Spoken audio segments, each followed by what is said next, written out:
c'est la paracha de Bechukotai. Hein? C'est pas un mot japonais parce qu'il se finit par taille, non. Bechukotai, ça veut dire mes préceptes. Im Bechukotai telechu. Alors avant de parler de Bechukotai, déjà, il faut savoir qu'il y a plus il y a des malédictions dans cette paracha. Dans Bechukotai, il y a des malédictions et dans la paracha de Kitetse. Et la Gemara dans Megillah, elle dit, pourquoi on doit dire les malédictions avant Rosh Hashanah? Ok, avant Rosh Hashanah, pour dire la phrase qu'on dit dans le piyou de Achot Ketana, oui, qu'est-ce qu'on dit là-bas? Tichle, Shana, Vekile Loteha. Achot Ketana, les enfants, c'est un poème, voilà, vous allez... En même temps, vous apprenez tout. La Torah, elle est extraordinaire parce qu'il y a tout dedans. Le poème, la liturgie, la Torah, la Kabbalah, tout. Alors, Achot Ketana a été écrit par Rabbi Abraham Hazan. Il était rabbin en Libye. Ok? Rabbi Abraham Hazan. Il a fait ce piyut et il a repris la phrase de la Gemara qu'avant Rosh Hashanah, on dit à Dieu, laisse les malédictions derrière nous. Tichle Shana, Vekile Lotea. Laisse les malédictions derrière nous. Ok. Ça, c'est pour Rosh Hashanah. Et qu'est-ce qu'on fait? La Gemara, elle dit, et avant Shavuot, on lit Bechukotai. Pourquoi? Dans Bechukotai aussi, il y a plus de 39 malédictions. Il y a des malédictions. Et nous prions Dieu qu'il laisse les malédictions dehors. Alors, des Rosh Hashanah Yom Adin. Rosh Hashanah, c'est le jour du jugement. Alors, on lit tous les Kelalot. Kelalot, c'est les malédictions. Oui? Kelala, c'est une malédiction. Klalot. Donc, Kitavu. Et alors, la Gemara, elle a dit, et Shavuot, c'est Ezra. Ezra, le scribe qui a institué. Vous savez qui c'est Ezra? C'est au début du deuxième temple. C'est lui qui a fait monter les Juifs avec Nehemia. Alors, Ezra et Nehemia ont fait monter les Juifs de Babylonie pour construire le temple. D'accord? Il y a 2400 ans. Comme ça, vous apprenez les... Et lui, Ezra Sofer, c'est une chose qui m'a toujours choqué, il a retardé la montée des Juifs pour construire le Beth Amikdash parce que son Rav, il était vieux. Son Rav, c'était Baruch Ben Neriah. Il savait qu'il n'allait pas résister au chemin. Il y a au moins 3 semaines de route, à pied, à l'époque, sur Dodan. Il n'a pas voulu parce qu'il a dit le Beth Amikdash ou la Torah ne peut pas tenir s'il n'y a pas de reconnaissance envers ton Rav. S'il n'y a pas de reconnaissance envers ton Rav, ça ne sert à rien, tout le Beth Amikdash et tout ça. Bon, revenons à notre sujet. Ezra, il a institué de lire les Klalot de Bechukotai avant Shavuot. Pourquoi? La Gemara dit qu'est-ce qu'il y a de spécial? La Gemara répond que Shavuot, c'est Yom Adin, c'est le jour du jugement aussi. Pourquoi? Parce que Beshavuot, Nidonim, Alaperot. À Shavuot, Dieu juge les fruits. Vous verrez toujours avant Shavuot la sortie des pêches, la sortie des abricots, la sortie des pastèques, la sortie des nefs. Enfin, il y a une profusion de fruits qui sort avant Shavuot. Alors, la question connue, elle est, je l'ai déjà dit 2 fois, mais il faut répéter 3 ou 4 fois, 101 fois, elle dit là. Alors, pourquoi on ne fait pas ça avant Pessah? À Pessah, Dieu juge le blé. Fallait lire quelques malédictions. À Shavuot, avant Shavuot, fallait lire quelques malédictions, parce qu'à Shavuot, on est jugé sur l'eau. Au Beth Amikdash, on versait de l'eau tous les jours, sur l'autel. Pourquoi juste à Shavuot? Pourquoi juste à Shavuot, la Gemara a dit, c'est le jour du jugement parce qu'on juge les fruits. Mais il y a aussi Pessah, il y a aussi Sukkot. À Sukkot, on nous juge sur l'eau. Vous avez déjà entendu les infos, il y a 18 départements qui sont en situation de détresse, de sécheresse. Alors, pourquoi on ne lira pas un peu de malédictions avant Sukkot, avant Pessah? La réponse, elle est, les enfants, c'est un grand rave qui était Rabbi Meir ibn Gabbai. Voilà, faut écrire, vous apprenez beaucoup de choses. Rabbi Meir ibn Gabbai, il a écrit un livre qui s'appelle Tola'at Yaakov. Il est né en 1480 et il est mort en 1540. Donc il était d'Espagne. Et ils disent une chose extraordinaire. À Shavuot, Dieu ne juge pas les fruits. Enfin, les fruits comme on croit, nous, les fruits physiques, qu'on voit, les cerises. Il faut faire Shehianu sur les cerises, il faut faire Shehianu sur les abricots, faut laisser un pour chaque repas, parce qu'ils sont tous devant toi, et tu fais Shehianu sur un fruit, même si les autres, tu les as pas mangés, tu les as acquittés. D'accord? Donc, il faut faire attention de partager le Shehianu. Et si tu es parti chez quelqu'un, il t'a reçu, il t'a offert des abricots, et tu n'as pas encore fait Shehianu sur les abricots, il vaut mieux lui dire que tu n'as pas faim. Pourquoi? Parce que c'est une mitzvah d'acheter toi-même les abricots et de faire Shehianu. Comme ça, il dit le Ben Ish Chai, c'est une mitzvah d'acheter toi-même le fruit. Surtout d'après le Zohar, tout mitzvah qu'on t'a fait cadeau, Esther, elle n'est pas valable. Tout mitzvah qu'on t'a fait cadeau. Par exemple, moi, je suis un homme, vous m'aimez bien, vous m'achetez le etrog pour Soukot. C'est gentil, mais d'après le Zohar, je ne suis pas acquitté. Il faut que j'aille, tu payes. Il faut que je paye mon etrog. D'accord? Alors, qu'est-ce qu'il dit Rabbi Yaakov, Rabbi Meir ibn Gabbai? Il a dit une chose extraordinaire. Perot, les fruits, sur qui ça revient? Sur l'homme. L'homme et ses fruits.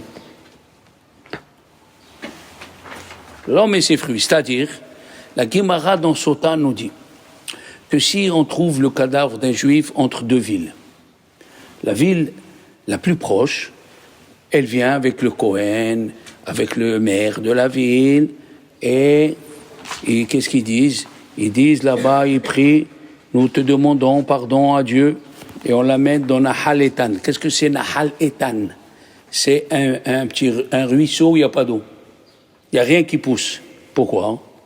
Parce que la Gemara elle a dit, on ne l'a pas laissé amener des fruits. Alors la Gemara a dit, c'est quoi les fruits? C'est les enfants. C'est les enfants. Comme ça, elle pose la Gemara d'abord. C'est les enfants. Alors si c'est un vieux qu'on a trouvé, ou si c'est un jeune qui a 15 ans, on ne lui fait pas tout le cérémonial. Non. On parle ici...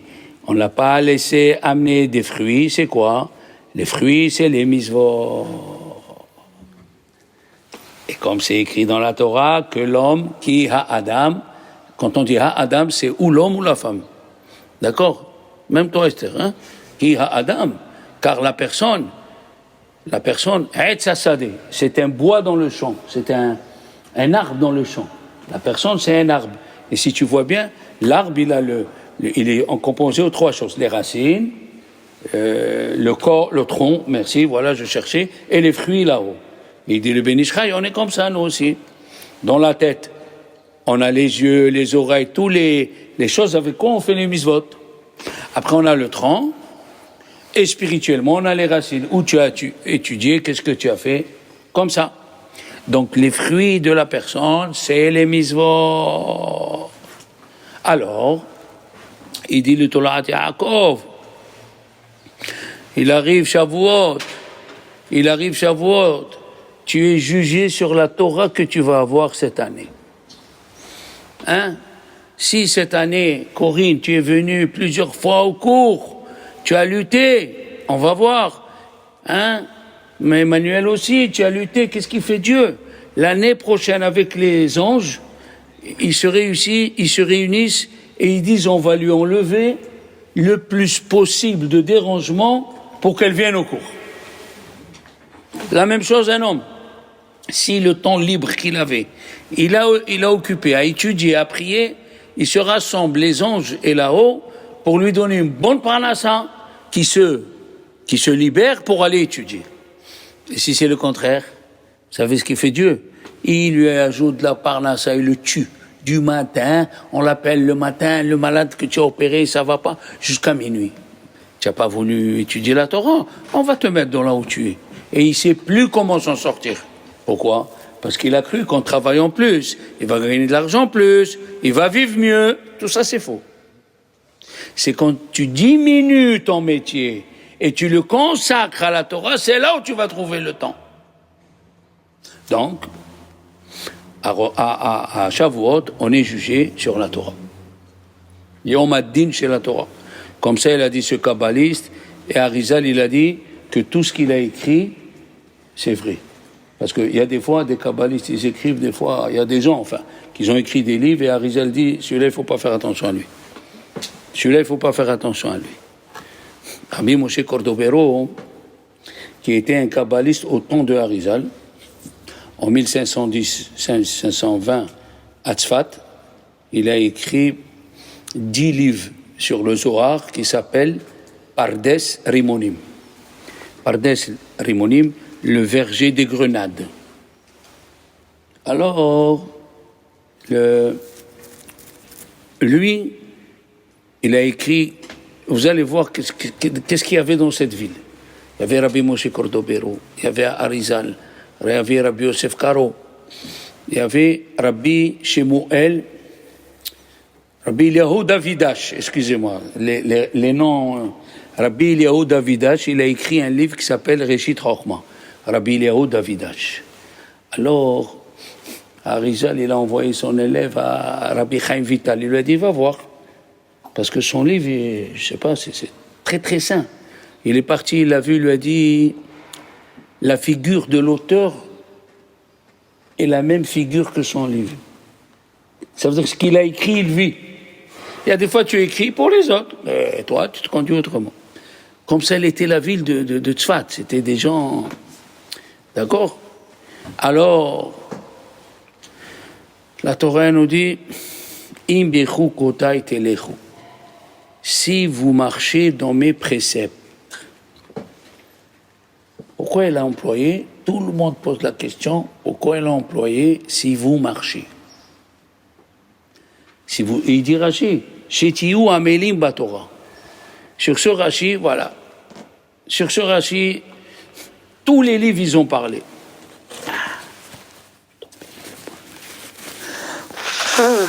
Shetiyu amelim batorah.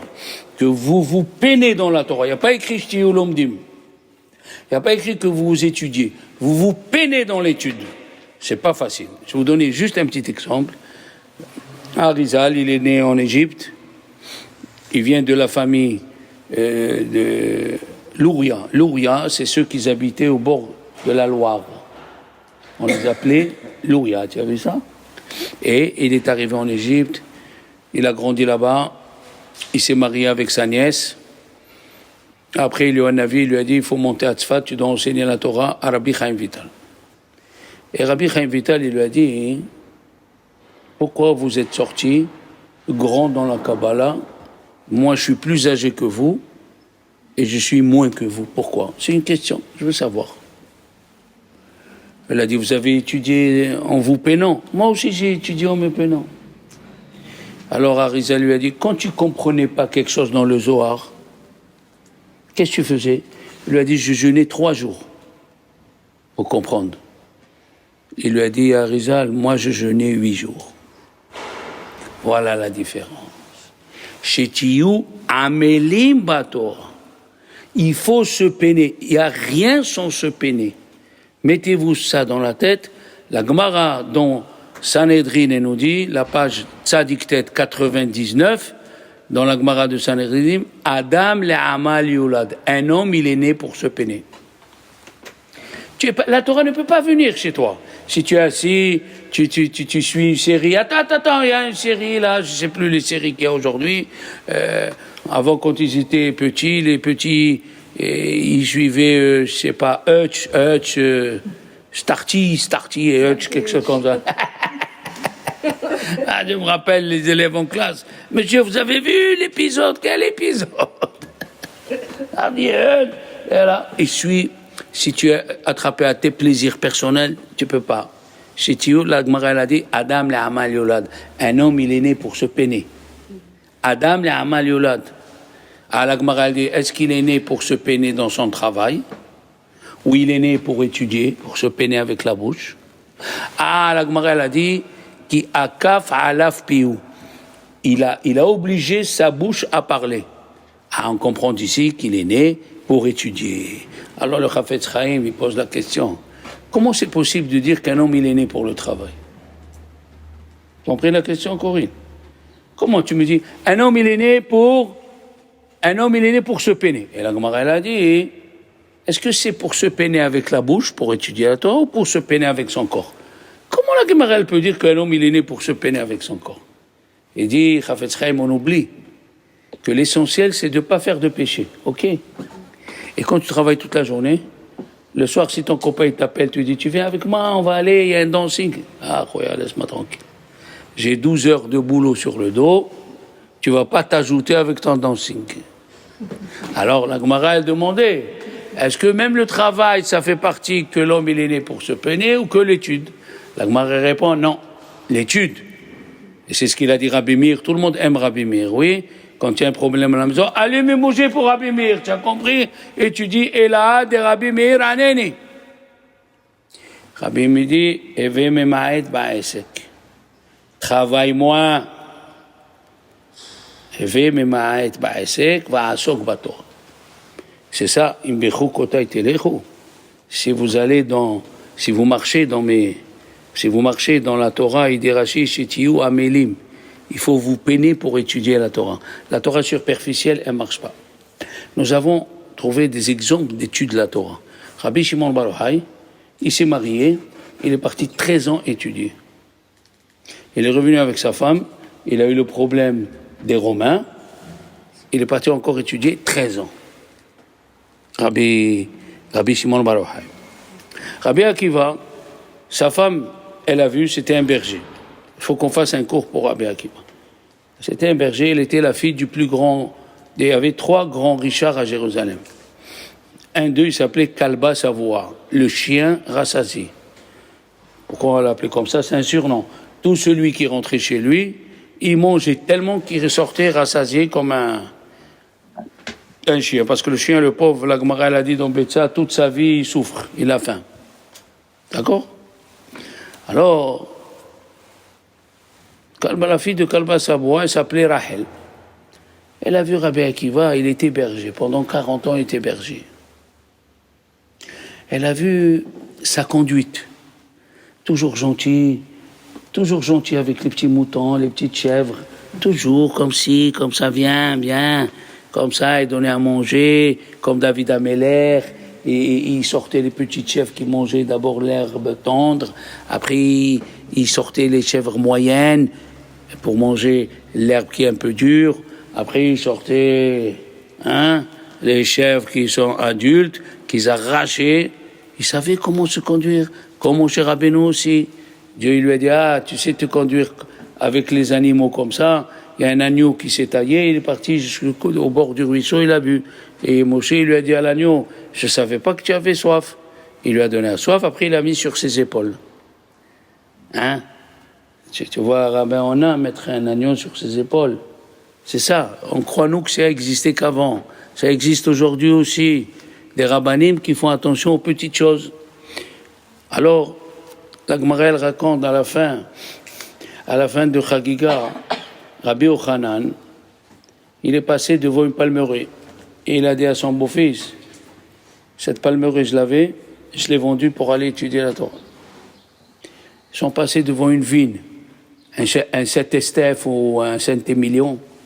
Il a dit, tu vois, cette vigne m'appartenait, je l'ai laissée pour aller étudier la Torah. Palmeraie, la vigne, ils sont passés devant un beau terrain de blé.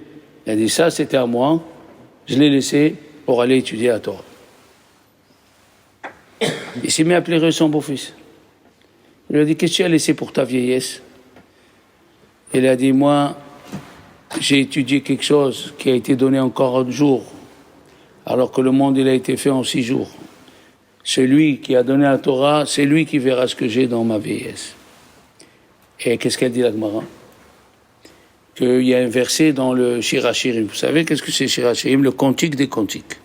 C'est le plus beau cantique d'amour de la Torah. Mais il a été écrit par le roi Salomon pour Dieu, mais de façon amoureuse, comme un homme qui cherche sa kala. D'accord? Mais tout ce qui est écrit, c'est pour l'amour de Dieu envers le peuple d'Israël. Et qu'est-ce qu'il y a écrit là-bas? Imiten ish, et kol hon beto. Si un homme, il voudra donner toute la richesse de sa maison. Imiten ish, et kol hon beto. Oui, si un homme, il peut donner toute sa richesse, imiten ish, et kol hon beto, ba'ahava she'ahav rabbi Yohanan et Torah, boz yavuzulu. Si un homme, il donnerait tout ce qu'il a de cher dans la maison, tu vois. Je sais pas, il a un vase Ming, ça vaut 2 millions d'euros. Il a, je sais pas quoi, un violon Stradivarius, là. Hein? Il a les tulipes de Monet, je sais pas ce qu'il a là-bas. Hein? Eh bien, s'il donne tout ça par rapport à l'amour qu'il avait Rabbi Yochanan pour l'étude de la Torah, imiteni shet kol hon beto. On va lui dire, tu sais rien encore, tu n'es rien arrivé encore. Ça veut dire, Rabbi Yochanan, il a tout vendu. Rabbi Yochanan a tout donné pour arriver à l'étude de la Torah. Qui c'est qui a poussé Rabbi Akiva? Qui c'est qui a poussé Rabbi Akiva à devenir Rabbi Akiva? Sa femme Rachel. Elle a vu un petit berger comme ça. Elle a dit, je me marie avec lui. Elle s'est mariée avec lui. Son père, le père de Madame Rachel, l'a déshérité de son vivant. Tu as épousé un berger, tu n'auras plus de l'argent. Tu n'auras plus rien. Hein? Combien de filles ont choisi de se marier avec quelqu'un qui étudie la Torah et les parents l'ont abandonné? Tu as choisi un vaurien. Tu as choisi un chauffe-bon, eh ben, tu n'auras rien. Rabbi Akiva, sa femme, elle a été déshéritée par son père. Et il est parti étudier 12 ans, Rabbi Akiva. Et il est revenu avec 12 000 élèves. Et il entend sa femme parler avec la voisine. Et elle lui dit, regarde quel époux tu as épousé. Même pas, il te donne à manger, même pas il pense à t'écrire une lettre. C'est quoi cet époux-là? Et Rachel, elle a dit, s'il pouvait m'écouter et rester encore 12 ans, qu'il reste. Et il est reparti étudier 12 ans, il n'est même pas rentré dire bonjour à sa femme. Quelle force! Pourquoi? Rabbi Obadiah Yosef, Zichron Rachel a dit, parce qu'il rentre, il va se faire attendrir par sa femme. Chérie, où tu étais? Tu me manques, je t'ai pas vu. Et Rav Chaim Shmulevitch, il a dit non. Parce que étudier 2 fois 12 ans, c'est pas comme 1 fois 24 ans. Quand tu dis quelqu'un m'a donné 500 euros, et 3 mois après, il m'a donné 500. C'est pas pareil quand tu dis il m'a donné 1000 euros. Tu sors de ta bouche le mot 1000. C'est pas pareil. Rabbi Yochanan a souffert. Il a accouché son premier fils qui est mort par la suite, sur de la paille. Et Rachel, elle pleurait. Et qu'est-ce qu'il a fait Dieu? Il a envoyé Éléonavi. Il est venu, Éléonavi, en forme de pauvre Esther. Et il a dit, voilà, ma femme, elle vient d'accoucher, est-ce que vous avez de la paille? On n'a pas où mettre le bébé. Et Rabbi Akiva, il dit à sa femme, tu as vu, il y a des gens qui n'ont même pas de la paille. Et nous, on a de la paille. Et elle a pris un peu de paille, il lui a donné. Rabbi Yaakov Ganiski, à Shalom, un des gens qui ont fait la Sibérie, parce que s'il étudie la Torah, on l'envoie en Sibérie, au temps des Russes.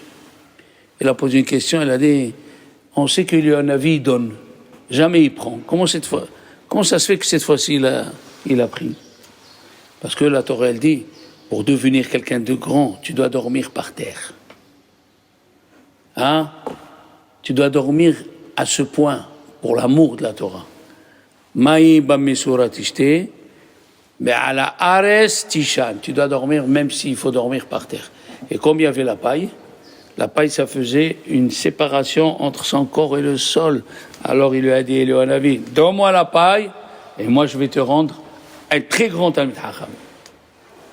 Rabbi Akiva, il a souffert, bien sûr. Rabbi Yochanan, il a tout vendu. Dans les Pirkei de Rabbi Eliezer, nous avons le Midrash, il s'appelle Pirkei de Rabbi Eliezer. Qu'est-ce qu'il y a dans les Pirkei de Rabbi Eliezer? Au début, il raconte sa vie. Son père, il avait peur qu'il devienne un vaurien. Qu'est-ce qu'il a fait, Rabbi Elazar? Il est monté, Pirkei de Rabbi Eliezer, il est monté chez Rabbi Yochanan. Il a dit à personne s'il mange ou il ne mange pas. Jusqu'à que les amis de Rabbi Eliezer, ils ont dit au Rosh Yeshiva, Harav, il y a une mauvaise odeur qui sort de la bouche de Rabbi Eliezer. Il est parti le voir, il lui a dit, qu'est-ce qu'il y a mon fils? Pourquoi ça sent mauvais? Il lui a dit, j'avais pas de quoi manger, j'ai mangé du sable, de la terre noire. Tu as mangé de la terre noire et tu as dit à personne. Yehi Ratzon, que la volonté de Dieu fasse, que de cette bouche il sortira des perles. Et c'est ce qui est arrivé. Après quelque temps, chaque année, Rabbi Yochanan faisait le gala pour ramasser de l'argent, hein, Corinne, pour les gens qui n'ont, pour étudier la Torah, et qui avait le père de Rabbi Eliezer. Il est venu, et Rabbi Yochanan, il a dit à Rabbi Eliezer, parle. Le père n'a pas reconnu son fils. Il a fait un discours, Corinne. Les gens, ils sont restés extraordinairement émerveillés. Alors Rabbi Yochanan, il dit au père de Rabbi Eliezer, tu sais qui c'est ça? Il a dit, mais qui c'est ce Talmid Chacham? Qui c'est ce grand? Il lui a dit, c'est ton fils. Ah, Mais il est passé par les moments durs. Il est passé par les moments durs. Bien sûr. Qu'est-ce que c'est une Bechokota et Téléchou? Téléchou. Alors, je vais raconter une bonne histoire. Vous savez qu'il y a un grand rabbin marocain, hein? On a parlé de lui, il s'appelle Ora Haïm Akadosh. C'est quoi le nom du Pirouche? Rabbi Haïm Ben Attar. Rappelez-vous, on a parlé plusieurs fois de lui. Pétard, vous connaissez Balzac mieux que Rabbi Haïm Ben Attar. Réveillez-vous, c'est pas Émile Zola, ça. Rabbi Haïm Ben Attar, Alav Shalom. Il était en 1680, il est monté à Jérusalem. Et pourquoi il est monté, vous allez voir. Rabbi Haïm Ben Attar, Alav Shalom. Et alors, il étudiait la Torah, il était orfèvre. Et ce qu'il gagnait la journée, il n'allait pas plus. Il prenait l'argent et le partageait entre lui et les pauvres. Un vendredi, les enfants, un vendredi, il a égorgé un petit animal, un agneau, et il l'a distribué aux pauvres. Talmid Chacham, il l'a distribué aux pauvres Talmid Chacham. Il est venu un riche, un des riches de la ville. Il a dit à Rabbi Haïm Ben Attar, donne-moi de la viande, je vais rester Shabbat sans viande. Il a dit non. La viande que je donne, c'est que pour ceux qui étudient la Torah, pas pour toi. Et il y avait le pauvre à côté. Qu'est-ce qu'il a fait le riche? Il a dit, pour ce vaurien, pour celui qui fait rien, tu lui donnes, alors que moi, je suis le riche de la ville. Et Rabbi Haïm Ben Attar, il n'a rien dit. Il a dit, tu n'auras pas. Et l'autre, après, il est parti. Alors, quelle faute il a fait, Rabbi Haïm Ben Attar? Je vous demande, quelle faute il a fait? Même celui qui demande, il faut donner. Mais il n'avait pas, il n'avait que 1 kilo. Bien fait. Ah, vous ne savez pas la faute qu'il a fait. Ça vous remet en cause un petit peu, peut-être, hein? Ça vous rentre même pas dans la tête. Comment Rabbi Haïm Ben Attar, il entend qu'on fait honte à un pauvre, Talmid Chacham, il ne réagit pas? Rabbi Ben Attar, il reste comme ça? Tu vois qu'on fait la honte à un pauvre qui est Talmid Chacham, qui étudie la Torah. Et tu dis rien, tu restes assis, tu écoutes. Il a compris la faute qu'il a fait. Dans la Gemara de Shabbat, la page 31, c'est écrit pourquoi Dieu a détruit Jérusalem. Ils ont fait honte aux rabbins. Celui qui fait honte d'un rabbin, qui parle du mal d'un rabbin, sur ça, Jérusalem, elle a été détruite. Rabbi Haïm Ben Attar, il s'est tué. Tu te tais? Il a pris ses affaires, il a dit, la seule capara que j'ai, c'est d'aller en exil. Rabbi Yochanan ben Attar, il est allé en exil. Et il est d'abord allé à Livorno. Vous savez où c'est Livorno? Italiano, en Italie. Il y avait là-bas l'imprimerie juive. D'abord, avant, il était à Venise. Le premier chasse a été imprimé à Venise en 5200. Après, il y a eu Livorno. À Livorno, il est arrivé et il voulait monter en Israël. Et un monsieur, il lui a dit, monsieur le Rav, ici, les gens, ils se rasent au couteau. Ils se rasent au couteau. Il a dit, je laisse Eretz Israël, d'abord je sauve mes frères. Il est resté dans la ville 1 an et demi, jusqu'à que dans la ville, on voyait les Juifs avec la baronne. Il a dit, maintenant je peux monter. Et quand il est parti de la ville de Salé, c'est là où il est né mon père, à Salé, jusqu'en Israël, pendant 1 an et demi, à chaque fois, il a découvert une explication sur Imbechu Kota et Telechu. Vous verrez dans la paracha de cette semaine, si vous avez le livre avec Or HaChaim HaKadosh, il a 42 explications sur le premier pasuk. 42 explications dans Imbechu Kota et Telechu. Si vous suivez mes préceptes, alors il pose la question que tout le monde pose. Pourquoi c'est écrit Telechu? Il fallait dire Imbechu Kota et Tilmodu. Hein? D'ailleurs, Rachid dit Imbechu Kota et Tilmodu. Va'asitem otam, ushmartem, et il dit Rashi, si c'est pour les mitzvot, c'est écrit après. Donc c'est quoi Imbechu Kota et Telechu? Shetiyu amelim batorah, que vous vous peinez. Tu sais c'est quoi le mot peiner? Pas juste tu t'assois sur un fauteuil avec une petite verveine qui vient de l'Alaska, tu bois avec un petit gâteau sec de chez Corinne ou je sais pas qui, tu le trempes ou de Carole, tu manges, c'est pas ça. Et Imbechu Kota et Telechu, il faut faire comme vous faites. Il faut écrire le cours, le répéter, le lire, essayer de le raconter. Là, c'est Imbechu Kota et Telechu. Mais pourquoi écrire Telechu? Alors, il a donné 42 explications. La première explication, elle est très jolie. Telechu, c'est marcher, n'est-ce pas? La Torah, elle dit, si tu te peines dans mes préceptes, c'est quoi? Quand tu es dehors, Telechu, quand tu es dehors. Quand tu es dehors, et au moment du cours, Esther, tu rencontres une copine et t'as dit, viens, on prend un café, on parle un peu. Et c'est le moment du cours. What do you do? Je dis non. Ah, Hazak au Baruch. David Amelech, le matin, il sortait, il a dit, Or HaChaim HaKadosh. Il disait, bon, je vais aller là. Il a écrit un verset de Tehillim, Hishavti derachai. J'ai pensé, qu'est-ce que je vais faire? Va ashiva raglai el mitzvotecha. Alors je répète, Hishavti derachai. J'ai pensé, qu'est-ce que je vais faire? Hishavti derachai. Oui, Hishavti derachai. J'ai pensé ce que j'allais faire. Va ashiva raglai el mitzvotecha. Mes pieds m'ont ramené au Beth Midrash. Ça veut dire, je me suis habillé, cravate, la carte du club pour le golf. Hein? Je sors de chez moi et je me retrouve au Beth Midrash. Ah là. C'est ça, Imbechu Kota et Telechu. Le mot Telechu, ça veut dire il faut que la Torah, elle marche en toi jusqu'à que, automatique, quand il arrive le cours, tu cherches même pas à savoir tes pieds, ils ont le réflexe de t'amener au Beth Midrash. Ça, c'est la première explication de Or HaChaim HaKadosh. Tu te lèves dimanche, dans ta tête, c'est je prends mon café, je fais ma tefila, après j'ai le cours. Parce que il a dit, ça c'est la première explication, parce qu'il a dit, le Chafetz Chaim, les enfants, vous connaissez plus ou moins Avraham, Yitzhak et Yaakov. On est d'accord? Quel est le personnage, le patriarche où un ange est venu se battre avec lui? Qui c'est? Corinne, Yaakov.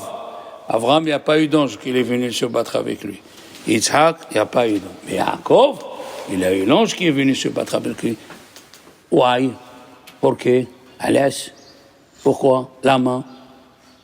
Parce que Yaakov représente Qu'est-ce qu'on a dit dans le Pirkei Avot? Al Shlosha Dvarim, sur 3 choses, à Olam Omed. Le monde y tient. À la Torah, à la Avoda, al Gemilut Chasadim, à la Torah, à la Avoda, sur la Torah, sur le service divin, la prière que vous faites le matin. Vous ne savez pas combien d'accidents vous sauvez vos enfants, vos petits-enfants et des autres juifs, grâce à vos prières. À la Torah, à la Avoda, à Gemilut Chasadim. Qui c'est la Torah? Ils disaient les Hachamim, c'est Yaakov Avinu. Comme c'est écrit, Ve Yaakov Ishtam. Yaakov, c'était un homme parfait. Yoshev Oalim. Il était assis dans les tentes. La tente de Shem et Vaïver. On est d'accord? Alors, quand il est parti le soir chercher les petites fioles, il est venu l'ange, il a attaqué. La question, elle est, pourquoi l'ange a attaqué Yaakov et pas un autre? Pas ni Abraham ni Isaac. Comme ça, il pose la question Havetz Haim. Et il répond, la réponse fantastique. Il a dit, tu veux te mettre dans les associations pour le trousseau des filles, pour qu'ils se marient, c'est bien. Association pour les gens qui n'ont pas, c'est bien. Ça, c'est Avraham Avinu, le Hesed. Tu veux te mettre dans la prière, comme Yitzhak Avinu, lire le Tehillim, tout ça, c'est très bien. Mais un jour, le Yetzer Hara va te bouffer. Mais si tu veux étudier la Torah, qu'est-ce qu'elle a dit la Gemara dans Kiddushin? Parati Yetzer Hara, j'ai créé le Yetzer Hara, Badarati lo Torah tevalin. Je lui ai créé la Torah comme antidote. Qu'est-ce qui peut lutter contre le Yetzer Hara que la Torah? Alors là, il vient un ange. L'ange, il dit, je vais te laisser étudier pour me tuer, je ne peux pas te laisser. Et de là, vous avez compris que quand il y a un cours de Torah, il te vient tata fortuné que tu n'as pas vu, ça fait 17 ans. Comment tu vas? Où tu es? Ah, tu n'as pas trouvé un autre moment. Juste le moment où tu as décidé d'étudier. Juste le moment où tu as décidé d'étudier, c'est là où il vient le Yetzer Hara. Ah oui, il est prêt. Le Yetzer Hara, écoutez bien, il y avait un enfant dans une ville ashkénaze qui s'appelait Yosele. Yosele, c'est le petit mot de Yosef. On est d'accord, Yosele. Chez les ashkénazes, ils ont comme ça.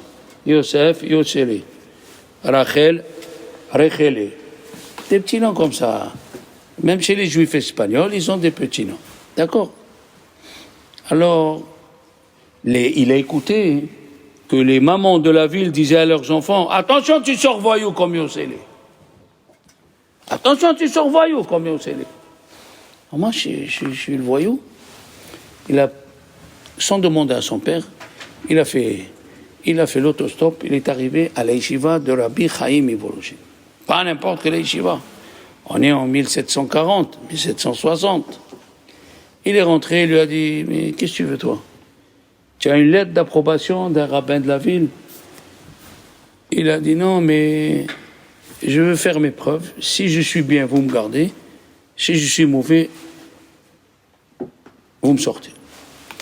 Il lui a dit, Rabbi Chaim Ivoloshin, pari tenu. Rentre. Il est rentré, écoutez-moi, il étudiait du matin jusqu'au soir sans s'arrêter. Vas-y. 4 ans. C'est devenu une petite bombe en Torah. Il reçoit la nouvelle que son père, il est mort. Qu'est-ce qu'il fait? Il vient chez son Rav. Il lui dit, ah, Rav, voilà, j'ai reçu. Il a dit, si tu veux aller faire les 7 jours, il n'y a pas de problème. Mais si tu m'écoutes, tu fais les 7 jours à la yeshiva et tu continues à étudier. Tu ne vas pas aux 7 jours, tu ne vas pas aux 7 jours. Il est resté. Il a fait le deuil à la yeshiva, il a continué à étudier. 3 ans après, donc on est à 7 ans. 3 ans après, c'est devenu une tête dans la Torah. Tu parles du chat. Hein? Il reçoit une lettre. Sa mère, elle lui dit, tu n'es pas venu pour le deuil de ton père. Maintenant, l'usine, le petit atelier qui nous a amené de quoi manger, il a été pris dans le feu brûlé. Il n'y avait pas d'assurance à l'époque. Il n'y avait rien. tu veux laisser ta mère et tes sœurs et tes frères crever, alors reste. Il est venu avec la lettre au Rosh Yeshiva, Rabbi Chaim Mivologine. Tu écoutes ça? Il a dit à Rav, voilà, j'ai reçu ça. Qu'est-ce que je fais? Il a dit, moi, tu veux partir, je comprends, c'est humain. Si tu veux rester, je te conseille, reste. Je reste. Ma mère, elle va mourir de faim, mes frères et sœurs. Reste.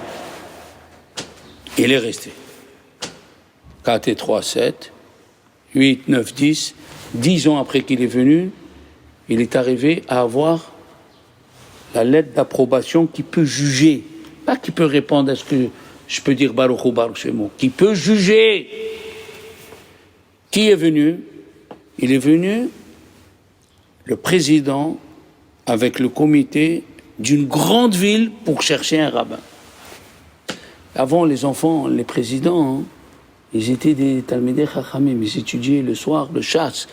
Pas comme aujourd'hui, les présidents de communauté, ils ne savent même pas traduire une Mishnah. J'en ai vu des présidents. Aucun, il ne sait même pas traduire une Mishnah. À l'époque, le président de la communauté du Noda Yehuda, il a écrit un livre sur la Torah. D'accord?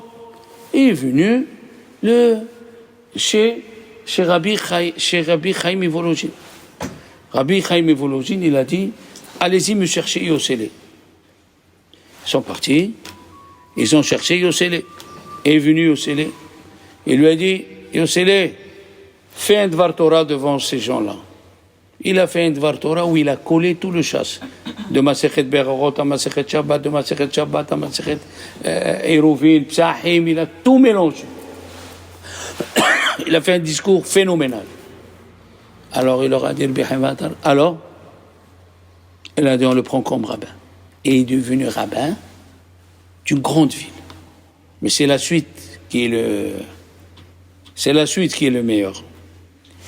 Il lui a dit, Rabbi Yossele maintenant, il a dit à Rabbi Chaim Mivologine, je vous ai écouté, tout ce que vous m'avez dit, j'ai fait. Il lui a dit oui. Il lui a dit, où vous avez trouvé la force pour le deuil de mon père de me dire de rester ici?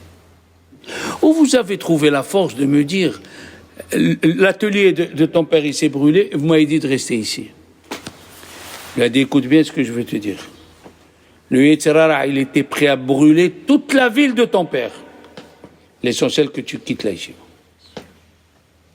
Vous avez entendu ce que je veux vous dire? Le Yetzer Hara, il vous fera des histoires avec votre mari, des histoires avec votre travail, des histoires avec tout le monde. Il attend un but. Je ne peux plus venir le dimanche. Voilà. Et ça, je l'ai écouté 2 ans après que je suis rentré à la yeshiva, j'avais 15 ans. Et le Rav, il nous disait, il vous fera tout le Yetzer Hara. Tout, rien que tu quittes la yeshiva. Tu quittes les cours. Va, deviens mécanicien, va, deviens pilote, va, deviens ce que tu veux. Mais l'essentiel, ne viens plus au cours. C'est ça ce qu'il attend. Et toi, tu te dis, mais je veux venir à la Torah. Je veux venir à la Torah. Qu'est-ce qu'il me fait Dieu? Mais c'est fait exprès. C'est fait exprès. Il te dérange au milieu du cours. Il te dérange. C'est comme ça. Rien que quitte la Torah. Et moi, cette phrase, elle m'a fait beaucoup d'effet. Parce qu'avec le recul, je vois comme c'était vrai. Je vois comme c'était très vrai. Mon père qui ne comprenait pas qu'est-ce que c'est la Torah. Mon père, il ne comprenait pas. Il était un juif traditionnaliste. Il m'a écrit une lettre. Ah, tu as choisi le métier de rabbin des pauvres. Eh bien, alors reste pauvre. Moi, je t'envoie plus rien du tout. Déjà, le peu qu'il m'envoyait. Et après, à la fin, après quelques années, qui c'est qui l'a amené en France? Qui c'est qui lui a fait les papiers? C'est ni les autres sœurs, ni les autres frères, mais c'est le fils qu'il a cru qu'il allait rien faire pour lui. C'est ça la Torah. Au début, tu te consacres. Tu te dis, je me donne. Il y a une histoire avec ta mère. Je m'en fiche. Je vais au cours. Je vais remplir les batteries pour la semaine. Il faut que je sois forte. Qu'est-ce qu'il a dit le roi Salomon? Im homahi. Si ton âme, elle est comme une muraille, Nivne alea tirat kasef. On peut construire un palais dessus. Imdeleti, mais si tu ressembles à une porte, Nasur alea lowah ares, on te mettra juste des planches de cèdre. Je répète, il a dit le roi Salomon, Im homahi, si tu es comme un mur qu'on ne peut pas bouger, avec ta émouna, avec tes problèmes de parnassa, avec tous tes problèmes, tu ne bouges pas. Nivne alea tirat kasef, on pourra faire un palais en argent sur toi. Imdeleti, mais si comme tu es une porte, qu'est-ce que c'est une porte? On la pousse, elle va de droite à gauche. Tu écoutes, tu vas chez Habba, tu vas chez Rabbi Ovadia Yosef, tu vas chez le grand rabbin. Tu sais plus quoi faire. Tu es pas stable. Tu n'as pas quelqu'un de fixe. C'est les kharav. Il faut avoir quelqu'un de fixe. Tu fais quelque chose de fixe. Tu as un rabbin de fixe, tu réussiras. Les gens me disent, pourquoi vous n'allumez pas avec la lumière, avec l'huile d'olive? Parce que mon Rav, il m'a dit d'allumer avec les bougies. Mon Rav, il m'a dit, je fais ce qu'il a dit, mon Rav. Ça t'intéresse pas? C'est pas mes affaires. Pourquoi vous mettez les bougies sur la table? Mon Rav, il voulait comme ça, j'ai fait comme ça. Pourquoi vous nettoyez le verre, Rav Shalom, quand il est mouillé, vous nettoyez le verre avant de verser l'eau chaude Shabbat? C'est comme ça qu'il m'a appris mon Rav. Je le nettoie, je mets l'eau chaude et je mets le café. Il y a des tolérances dans tout. Qui c'est qui réussit? Tu suis ton Rav. C'est tout. C'est les Kharav. Tu écoutes celui-là. C'est quoi ça? Tu es devenu une pirouette? Non. Non.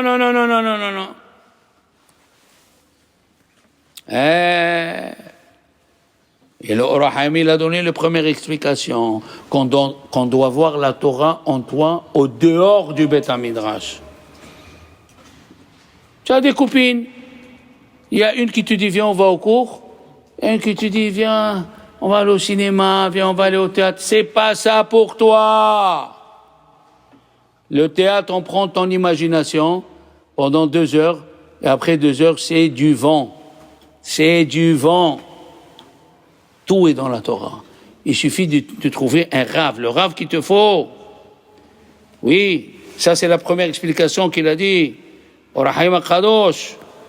Oui, c'est écrit, nous lisons dans Béchalah, avant la paracha Yitro, Vayis'ou mirfidim. Ils ont voyagé de Refidim. Qu'est-ce qu'on s'en fiche, nous, des noms maintenant? La Torah, dans le Zohar, ça s'appelle Hora'a, une façon de se conduire. Quand tu me dis, ils ont campé à Évian. Mais pourquoi tu me dis le nom de la ville? Pourquoi? Et c'est un mot qui fait partie du Talmud Torah. C'est quoi? Emmanuel, il a fait station à Aix-en-Provence. Mais c'est pas ça, Aix-en-Provence. Emmanuel est parti de la Torah à Paris. Je comprends ce que tu me dis. Entre-temps, elle a fait une pause à Évian. Mais pourquoi tu me racontes ça? C'est la question que pose la Gemara dans Bechorot. Pourquoi tu m'écris qu'ils ont voyagé de Refidim? Et il y a 2 réponses, Rabbi Eliezer et Rabbi Yoshua. Refidim, ça vient du mot Rafou Yedehem Batorah. Ils se sont découragés de l'étude de la Torah. Rafou Yedehem Batorah. Ils se sont découragés. Alors ils se sont découragés. Qu'est-ce qu'il y a écrit après? Va y avoir Amalek. Et voilà. Tu veux te décourager? Je t'enverrai celui qui va te montrer. Les autres, ils ont dit, Rabbi Yoshua, il a dit, ils ont posé une question qu'il ne fallait pas. Tu me suis? Quelle est la question? Il a dit, est-ce que Dieu, il est parmi nous? Oh là là, Esther. Est-ce que Dieu est parmi nous? Ils ont posé cette question. Ça, c'est Amalek. Tu vois que tu as des épreuves. Tu as des épreuves de la Parnassa, tu as des épreuves comme moi quand j'étais jeune. Expérience personnelle, je suis le dernier à m'être marié à la yeshiva. Alors des fois j'étais à la yeshiva, je dis mais pourquoi moi je suis le dernier? Pourquoi je ne me marie pas moi? Tous mes amis sont mariés avant moi. Pourquoi moi? Qu'est-ce qu'il y a? C'est les questions de la Emouna. Il faut faire confiance à Dieu. Comme c'est écrit dans les dynimes, tu n'as pas le droit de parler à la place de ton père. Tu n'as pas le droit de t'asseoir à la place de ton père. La même chose. Laisse ton père te diriger. Il t'a mis là où il t'a mis. Suis ce qu'elle dit la Torah. Dans la Torah, il y a la réponse à tout. Dans la Torah, il y a la réponse. Va y avoir Amalek. Tu t'es découragé. Il ne faut pas te décourager dans la Torah. Il faut aller en augmentant. Bien sûr. Regardez, si on prend la paracha, c'est écrit, si tu suis mes préceptes, je donnerai la pluie en son temps. Et on sait qu'on a une halakha, que quelqu'un qui fait les mitzvot, il reçoit pas de récompense dans ce monde. C'est char mitzvah, behai alma. La récompense d'une mitzvah dans ce monde n'existe pas. Comment la Torah nous dit? Si tu surveilles le Shabbat, tu surveilles la Torah, tu auras la pluie, tu auras les légumes pas chers. Mais c'est quoi ça?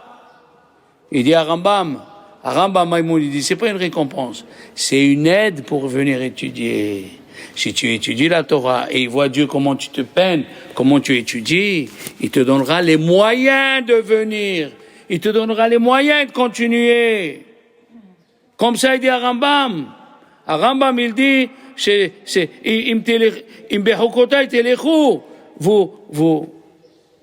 vous donnerez les moyens. Chut. Maintenant, les enfants, il y a la dernière explication du Or HaChaim HaKadosh. La dernière explication, la 42e.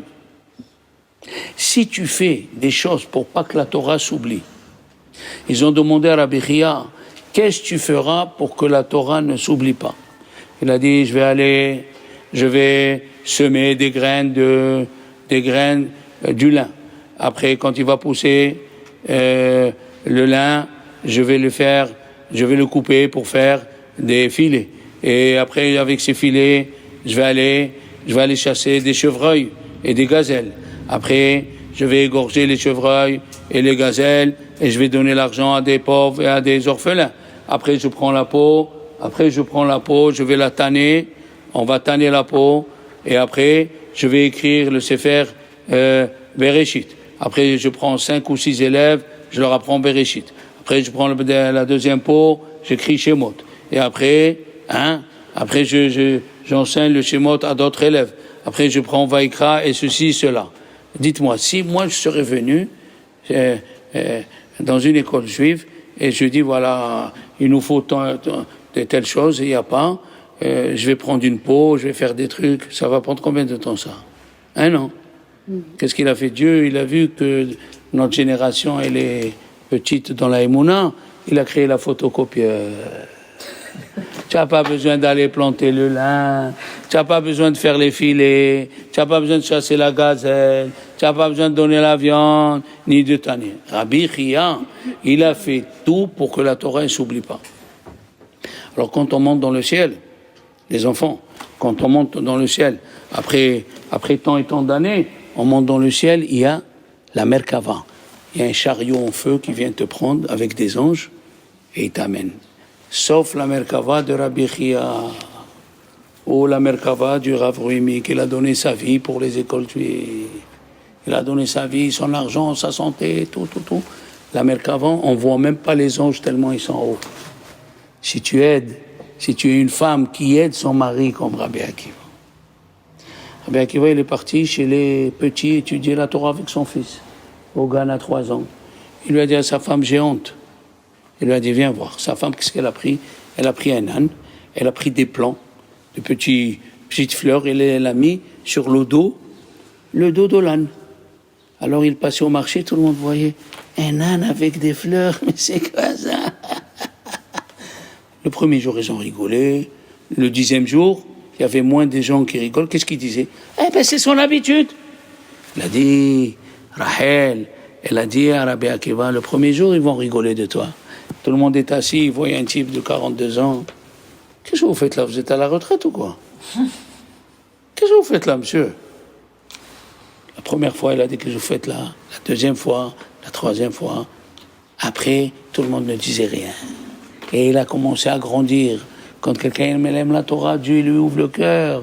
Il commence à comprendre des choses qui sont fines. La Torah ne vient qu'à celle ou celui qui aime la Torah. Elle lui donne les secrets.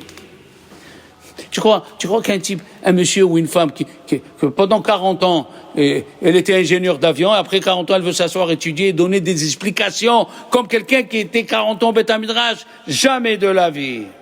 Jamais de la vie. Donc, Bezrat Hashem, les enfants, j'espère que vous avez compris que nous sommes avant Matan Torah, c'est 1. 2, essayez de parler autour de vous, d'encourager quelqu'un d'aller étudier. Tu dis, maman, voilà, et tu penses étudier, chérie, tu as pensé étudier, mon fils, tu as fait ton travail, tu étais au tennis, un petit cours, non? Tu veux pas qu'on écoute un petit cours? Allez, j'ai envie d'écouter un petit cours avec toi. Je veux que tu écoutes ce rabbin. Qu'est-ce que tu penses? On l'écoute, qu'est-ce qu'il y a? Il écoute du vrai Torah. La Torah, elle est comparée à la lumière, ouais. Dans une chambre obscure, même une allumette, petite soit-elle, elle donne de la lumière. Petit soit-elle. Tu viens, tu écoutes un cours, tu te ressources, tu charges les batteries pour la semaine. Allez, une bonne semaine, mes amis.